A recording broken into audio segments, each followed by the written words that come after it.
नमस्कार, मैं हूं शम्स ताहिर खान और आप देख रहे हैं वारदात। कनाडा आखिर किन सबूतों के दम पर एक आतंकवादी की मौत के लिए भारत को जिम्मेदार ठहरा रहा है? आखिर ये सबूत किस तरह के हैं, कनाडा को कहां से मिले और किसने दिए? और इन सबसे बड़ा सवाल ये कि आखिर इन सबूतों का 5 देशों की खुफिया एजेंसी फाइव आइज से क्या लेना देना? तो चलिए आज आपको वारदात में बताता हूं कि असल में पर्दे के पीछे से ये सारा खेल अमेरिका कैसे खेल रहा है।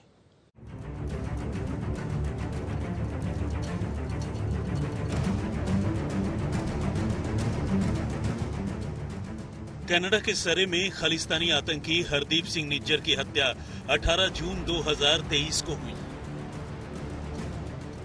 इसके ठीक 3 महीने बाद यानी 18 सितंबर 2023 को कनाडा के प्रधानमंत्री जस्टिन ट्रूडो ने निज्जर की मौत को लेकर वहां की संसद में एक बयान दिया और सीधे सीधे कत्ल का इल्जाम भारत पर लगा दिया।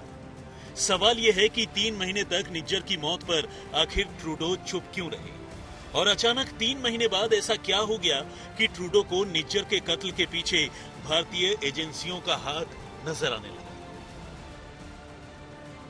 तो ट्रूडो के इल्जामों की इनसाइड स्टोरी को समझने के लिए आपको कनाडा के सियासी गणित के साथ साथ वहां की खुफिया एजेंसियों की हकीकत और कनाडा समेत 5 देशों की सीक्रेट एजेंसियों के संगठन फाइव आइज को समझने की दरकार है।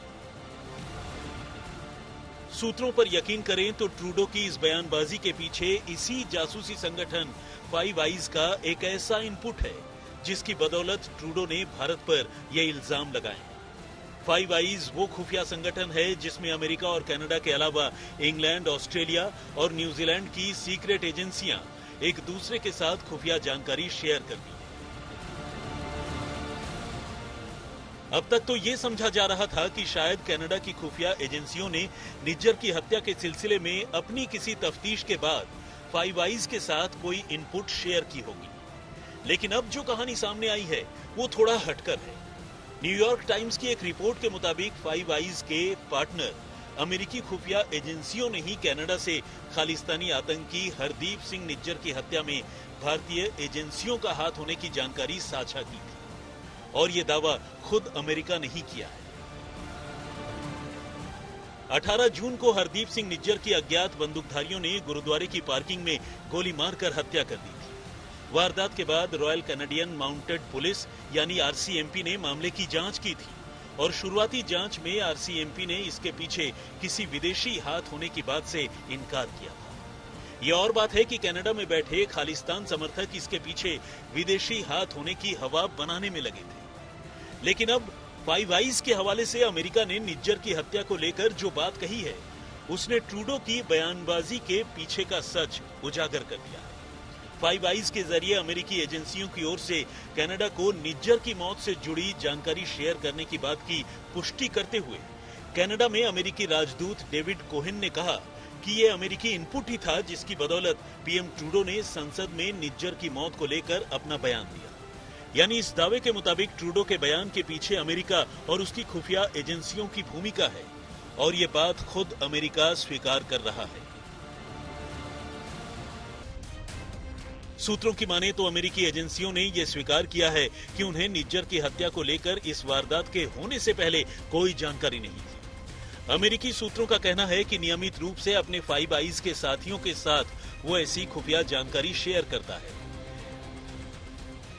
ऐसे में अगर निज्जर की मौत को लेकर उनके पास पहले ही कोई जानकारी होती तो वो कनाडा को इसके बारे में जरूर बताते। न्यूयॉर्क टाइम्स की एक रिपोर्ट के मुताबिक ये और बात है कि निज्जर पर मंडराते खतरे को लेकर खुद कनाडा के अधिकारियों ने उसे चेतावनी दी थी और कुछ दिनों तक निज्जर को सावधान रहने को भी कहा था, लेकिन तब कैनेडियन अधिकारियों ने निज्जर पर मंडराते खतरे के पीछे भारतीय एजेंसियों का हाथ होने की बात नहीं कही। अब बात फाइव आइज की। जैसा कि इसके नाम से ही जाहिर है, फाइव आइज 5 देशों की खुफिया एजेंसियों का एक ऐसा संगठन है जो एक दूसरे से इनपुट शेयर करते हैं। इसमें अमेरिका की ओर से CIA, FBI, NSA, DIA और NGA है। वहीं इंग्लैंड की MI5, MI6, SIS, DI और GCHQ है।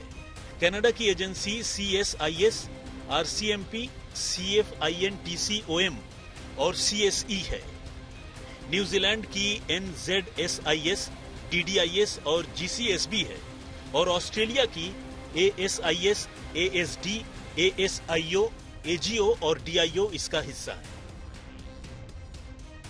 अब इसी फाइव आइज के जरिए निज्जर की मौत में कथित तौर पर भारतीय एजेंसियों का हाथ होने की जानकारी कनाडा के साथ साझा करने के साथ साथ अमेरिका के secretary of state Antony J Blinken ने भारत को इस मामले की जांच में मदद करने की अपील की है, क्योंकि अमेरिका भी नहीं चाहता है कि इस मामले पर भारत और अमेरिका के बीच किसी नए विवाद की शुरुआत हो जाए। असल में आज की तारीख में अमेरिका अपने पुराने साथी कनाडा की मदद तो करना चाहता है, लेकिन साथ ही वो भारत के साथ अपने रिश्ते खराब नहीं करना चाहता।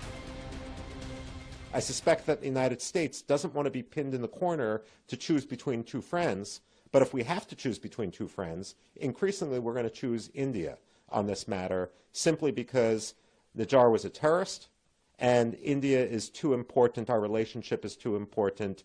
Justin Trudeau probably isn't long for the Canadian premiership, and then we can rebuild the relationship after he's gone. अब बात फाइव आइज के जन्म और कर्म की। जानकारी के मुताबिक फाइव आइज की शुरुआत आज से 82 साल पहले 1941 में हुई थी। तब दुनिया दूसरे विश्व युद्ध की आग में झुलस रही थी और अलग अलग देश अपने अपने तरीके से दूसरे देशों की जासूसी किया करते थे। लेकिन उन्हीं दिनों ब्रिटेन और अमेरिका ने पहली बार खुफिया इनपुट साझा करने की शुरुआत की और ये तय किया कि उन्हें सोवियत संघ से जुड़ी जो भी जानकारी मिलेगी वो आपस में एक दूसरे के साथ उसका आदान प्रदान करेंगे। आगे चलकर उन्होंने इस काम में कनाडा को भी अपने साथ ले लिया और फिर कुछ सालों के बाद ऑस्ट्रेलिया और न्यूजीलैंड को। हालांकि बाद में फाइव आइज को 6 आइज, फिर 9 आइज में और फिर 14 आइज में बदलने की भी बातें होती रही, जिनमें एक एक कर France, Denmark, Netherland, Norway, Germany, Italy, Spain, Sweden जैसे देशों को भी शामिल करने पर चर्चाएं हुई। यहां तक कि एक मौके पर नॉर्थ कोरिया और भारत को भी इस जासूसी संगठन का मेंबर बनाने की बात उठी थी। लेकिन ये सारी बातें कभी सिरे नहीं चढ़ पाई और 1941 से लेकर अब तक फाइव आइज अपने तरीके से लगातार काम कर रहा है। आज तक ब्यूरो।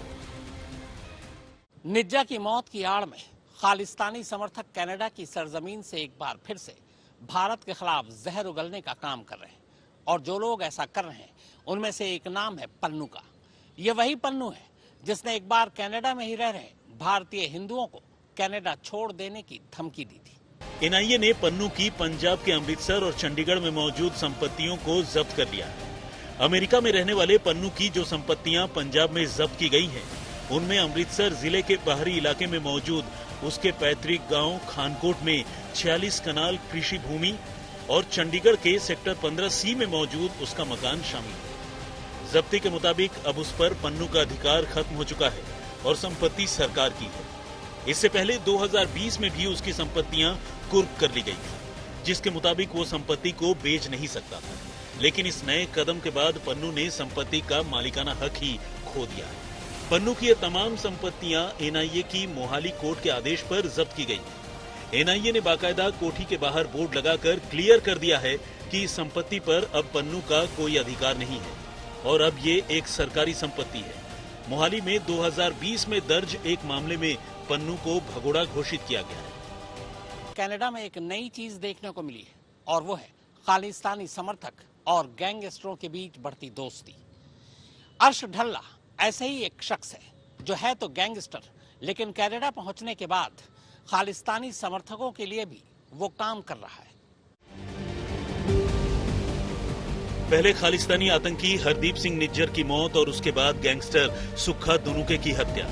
कनाडा में मचे उथल पुथल के बीच जो नाम इन दिनों अचानक से सुर्खियों में आ गया है वो है अर्शदीप सिंह उर्फ अर्श डल्ला का। उर्फ अर्श डल्ला के बारे में बताया गया है कि वो जुलाई 2020 में भारत से भाग गया और इन दिनों वो कनाडा में खालिस्तान की सोच को हवा देने में लगा।